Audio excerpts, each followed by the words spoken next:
Good morning, everybody. It's the 23rd of August 2023, around 10 a.m. in the morning, and I'm delighted to welcome you to this update presentation on Viridian Metals Tynagh project in Ireland, where we will be recycling waste to produce energy transition metals. I just want to draw your attention to this important notice. I'll be making forward-looking statements during this presentation with a view to being as transparent as possible. So please do bear this notice in mind as you listen to the presentation.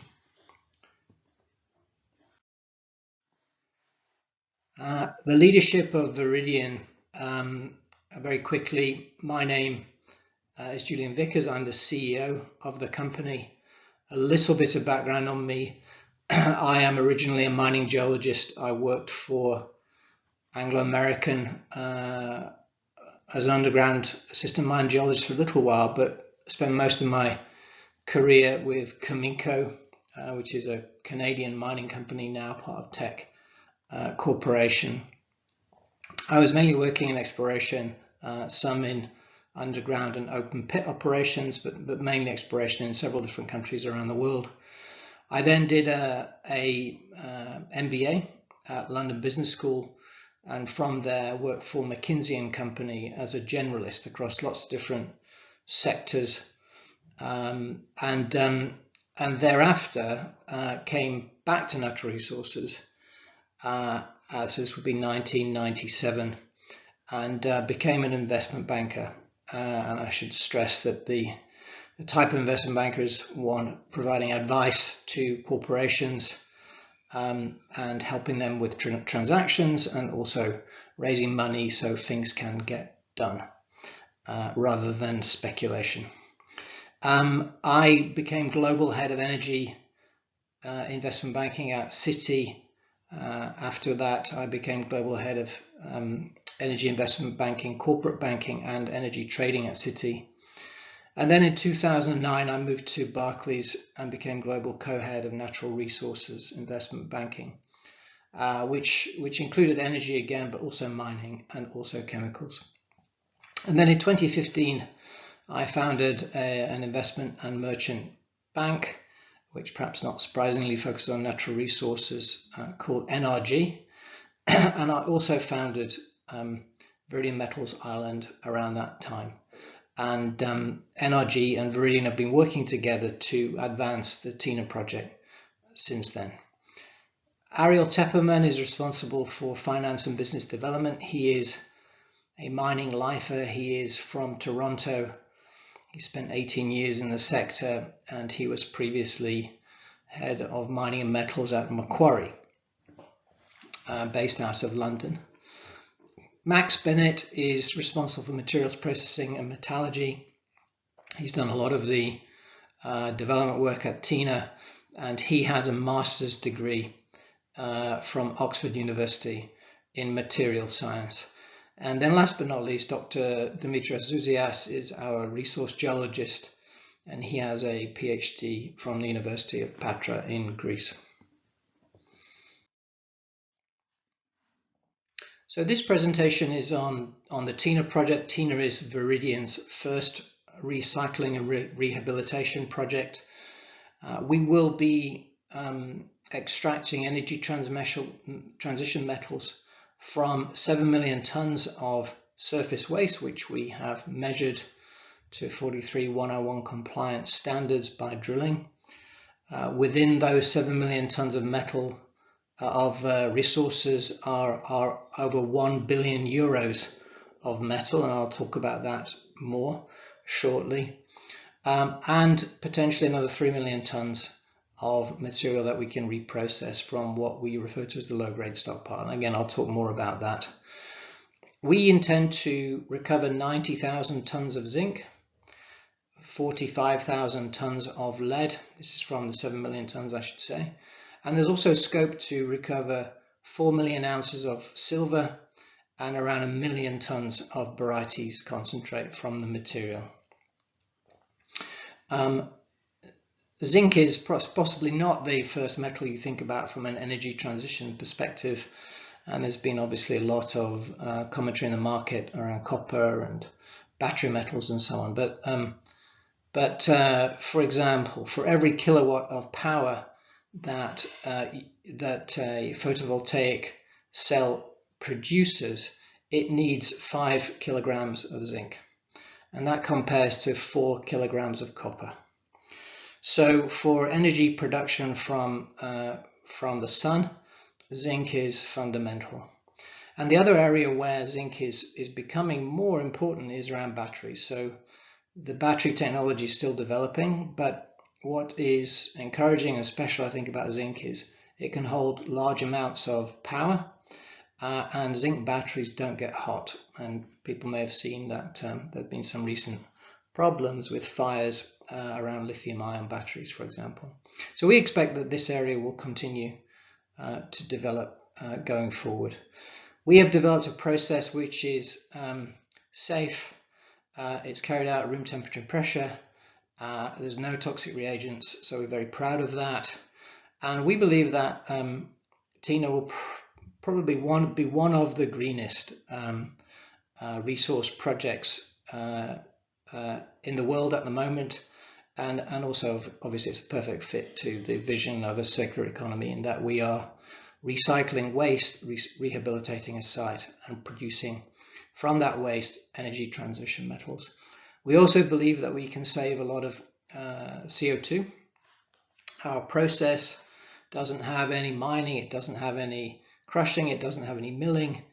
We can go straight to metal, so we can remove a lot of the smelting, and overall we think we can save around 350,000 tons of CO2, which would otherwise need to be emitted for a more traditional project. So I'm going to describe the project, and we'll get into each of these points as we go through. We are the Tynagh project is very close to Tynagh village. We are 20 kilometers from the main Dublin-Galway highway. We can access that highway without going through any villages, which is important. Most concentrates in Ireland go out through Dublin. We may actually be producing metals, but nevertheless our product will go from Dublin also. Excuse me. Access roads and bridges to the site have already been strengthened, and they were strengthened for the Tynagh Power project. And also the site has existing power, water and gas supply. So so a lot of the civils that you would normally need to do to develop a project are not necessary in the case of Tynagh. And what that means is two things. One, it's faster. And secondly, from a capital cost perspective, it's much leaner because you don't have those expenses. A word on the history of the mine. This was the first large base metal discovery in Ireland. The discovery was made by Pat Hughes and his group, Northgate, when they came back from Canada. It was a geochemical anomaly. And that was because the ore body came to surface. That's important because the primary ore minerals, which are generally sulfide minerals, were oxidized and altered to secondary oxides, hydroxides and carbonates, and 4 million tons of the primary ore body were changed to what was referred to as a secondary ore body. And that had very, very high grades, 16 to 18% combined zinc and lead, but very difficult metallurgy. And that metallurgy led to initial recoveries when Northgate started the flotation plant of around 30%, which is very low. And they were able to gradually get it up to about 60% during the life of the open pit operation. And what that means is that the secondary tailings at Tynagh, of which there are about 4 million tons, still contain 6% combined zinc and lead.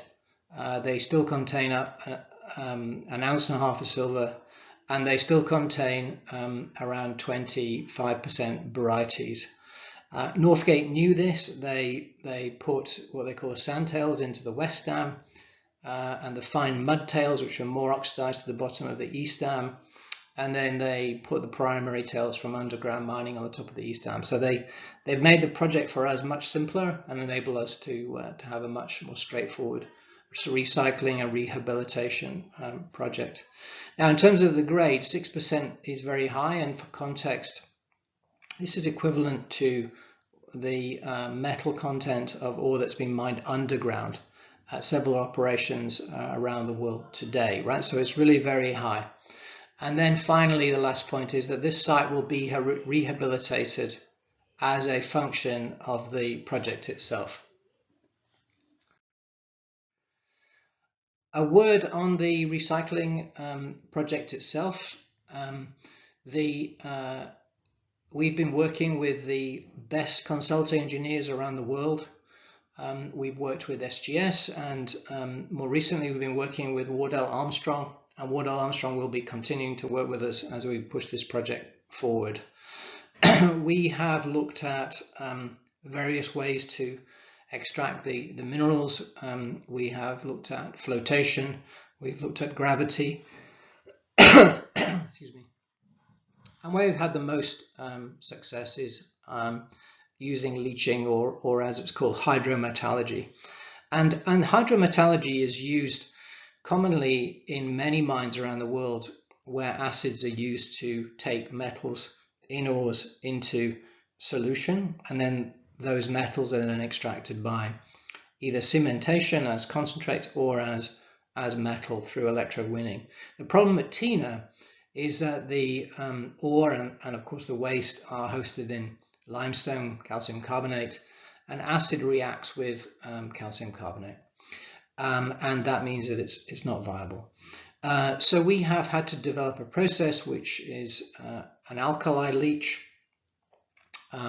We looked at various different options, conditions around that, and I've settled on a process which uses room temperature and pressure, so very, very safe.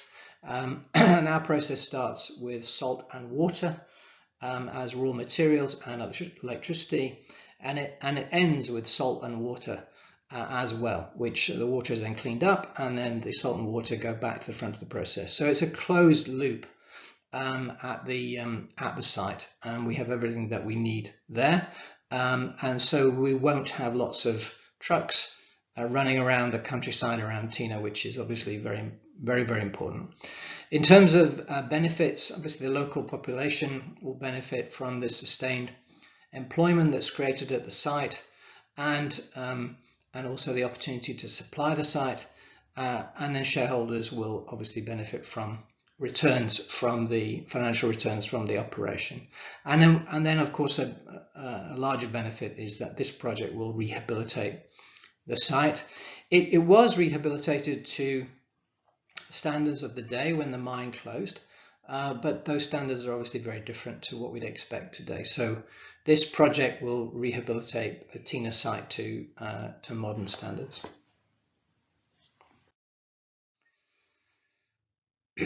And something else that the process does, which I think is very important, is in addition to dramatically reducing the lead and zinc content of the material, what it does is it removes the lead and zinc in the more unstable minerals. So the recycling process targets the oxides, hydroxides, and carbonates. Those tend to be contain metals which are more volatile, and this process will leach those metals out. So you'll have a lot less metal overall, but the metal remaining will be in much more stable minerals, and therefore a lot safer. And the waste from the recycling process will be put into a lined tailings facility, and then that tailings facility will be sealed to modern standards. So it will create a real impact on the safety of the material. A word on power. Our base case is to go direct to metal. So once we've taken the zinc and lead into solution, we are able to extract the lead via cementation. We use zinc metal powder that we make to do that. So that forces the lead out as lead metal. And then there's the leach solution, which now contains only zinc, goes to electrowinning. And we produce a combination of plate, zinc plate, which goes to sale, but also the zinc metal powder that we need to cement out the lead. We will need power for that. The Tynagh site is very flat, and we foresee putting in a solar array which can supply the power necessary to enable electrowinning operations. And I think, another thing to mention here is that once our process is complete and the site has been fully rehabilitated, Tynagh Renewables Limited, who are the site owners and who are working with us on this project, will be able to then put in a much larger power array at Tynagh. So from a site perspective and therefore a local population perspective, we have our operations initially, and then there is a longer term future from power generation at the site under Tynagh Renewables Limited's operatorship. The financials from the project are compelling. We have carried out modelling to make sure that we've got a viable project. We've looked at three cases, or two cases really. One is what we call a sort of lean case, which is low capex case, and this is to produce concentrates. And in this case, the project capex is around 20 million euros, and we would produce lead sulfide concentrate followed by zinc sulfide concentrate sequentially, and those concentrates would need to go to a smelter. And the directional cash flow post-tax per annum from that scenario is around 10 million euros. We then have the base case, which is to go direct to metal. So the two products would be lead metal and zinc metal, and we show also the impact of recovering barytes from the material as well. And that bookend is around 20 million euros. We expect a 20 million euros, I should say, of post-tax annual cash flow.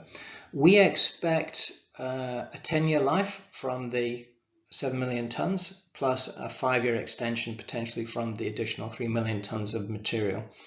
The exact configuration of the startup and what products we'll make, obviously we will define in the next 12 months. But as I said, the base case is to go direct to metals. And these cash flows actually are from the secondary tailings only. And I'm going to talk a little bit over leaf about where we see further upside from the project, and which we will also seek to examine and build in over the next 12 months. So the first area of upside is the 2.7 million tons of primary tails. So these are sitting on top of the East Dam secondary tails at the moment. We will be moving them so that we can rehabilitate the secondary tails and recycle the metal out of those. But our test work has proven that we can also make lead sulfide concentrate, zinc sulfide concentrate, and a barytes concentrate with from this primary material. So we expect to put this material through our plant, which will have a sulfide circuit and a leach circuit, and we expect to be able to get incremental value from that primary tailings material. There are also an additional 4 million ounces of silver, which we're currently not building into our financial model. So we take some silver out with the sulfide concentrate, but there are 4 million ounces which are going into the leach circuit, which we're not recovering. Now, our test work suggests that we can take 70% of that material into solution. We are yet to finalize the process to take the silver out of the solution to either cement it as metal or as a concentrate which is rich in silver. Normally one uses sodium sulfide again, or some kind of ion exchange resin or something like that, but we need to do that work, and we haven't done it yet. I talked about the 3 million tons of low-grade stockpile. We have done a drone survey on that material, but we need to do more work, and we need to do test work to validate it before we can build it into our numbers. And then, as discussed, if we go direct to metal, we will cut out mining, crushing, milling, smelting, and we'll save around 350,000 tons of CO2. That credit is potentially very significant. So there was an article recently which suggested that the cost to society overall of each ton of CO2 use is about $185. And there is a view in the market that in order to achieve net zero, we'll need CO2 to have a credit attached to of about $100 a ton. So you can see that, you've got some potentially very large numbers. I mean, those two numbers would be, I think, $35 to $65 million, for example. So potentially enough to pay for the whole project. The problem is that the carbon market is very nascent at the moment. It's not clear how you validate your project. It's very clear that we are not emitting CO2 clearly, and that the project is very green, but how that turns into value and how that value can be returned to shareholders is something which is still developing. Hopefully we'll develop by the time we get into to a construction decision, and we'll be able to benefit from this, but at the moment we haven't built it in to our numbers, even though it's very material. Some risks that we will be dealing with are risks that we've already dealt with as part of the project validation process. Process recoveries have been very, very consistent throughout the test work. So we're not worried about that, but we'll continue to work on that during the next 12 months. Concentrate marketability, we have taken advice and had discussions with parties who would like to market our products. They've given us some advice in that regard, and the concentrates are marketable, and we will continue to optimize the product suite over the next 12 months. Varieties, concentrate marketability, we have tested a flotation product as a coating product successfully, so we know we can make a viable coatings product. We also believe there's a market in the chemical space for flotation concentrate. We've also done test work though to make a gravity concentrate, which is obviously a lot simpler, using something called a multi-gravity separator, which is a gravity process for fine particles. That shows good recoveries. It gets us to a saleable variety spec. We just now need to look at what else is in that material and how do we optimize that in order to finalize which markets we're going to sell the varieties into. And then the other risks that I should mention, one is permitting. Permitting can take longer than expected. However, there are good reasons to believe that that won't be the case for Tynagh. It's a brownfield site. The project is a rehabilitation project. We will be recycling metals from waste, and we'll be making that waste safe and putting in a sealed facility. We won't be pumping any groundwater, and our entire process is a closed loop on the site. So there are many reasons why actually tailing should be expedited rather than delayed. But obviously we'll be working hand in hand with the authorities to ensure the best chance of getting started quickly. And then the final risk is, of course, around the markets, and the demand for zinc will be high in order to achieve the energy transition.